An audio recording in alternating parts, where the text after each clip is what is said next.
নুসরাত ফারিয়া এই ঘটনাটি যেদিন মামলা হয়েছে, যে ডেট অফ অকারেন্স, ওই সময় উনি কানাডায় অবস্থান করছিলেন এবং আমরা সে সুবাদে তার পাসপোর্টের অ্যারাইভাল এবং ডিপার্চার সিল আদালতে প্রেরণ করেছি।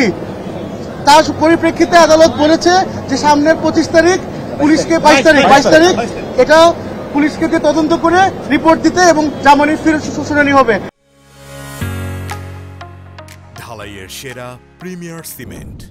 আমরা আদালতে বলেছি যে উনি একটি বাংলাদেশের স্বনামধন্য নায়িকা, উনি দেশে এবং বিদেশে শি ইজ ফেমাস এবং তার সাথে কোনো রাজনৈতিক দলের কোনো সম্পৃক্ততা বা সদস্য উনি ছিলেন না এবং এই ঘটনার সাথে তার কোনো সম্পৃক্ততা নেই, উনি দেশেই ছিলেন না এবং কোনো তথ্য প্রমাণ বা কিছু এবং পুলিশ করতে পারেনি। এই যে জুলাইয়ের যে আপরাইজিং ছিল তার আগের 9 জুলাই থেকে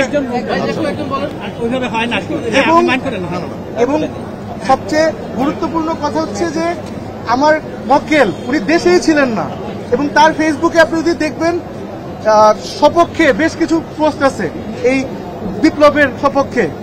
এই তো সবকিছু মিলে আমরা আশা প্রার্থী যে সামনের হিয়ারিং এ কোর্ট আমাদের দিকে সহায় হবে। ওনাকে আসলে আজকে কোনো কথা বলতে দেওয়া হয়নি, বাট সরকার পক্ষ বলেছে উনি পালিয়ে যেতে চেয়েছেন।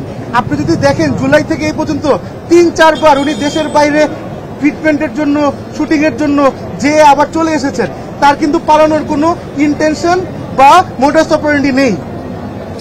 সেটা আমরা সরকার পক্ষকে বোঝানোর চেষ্টা করেছি।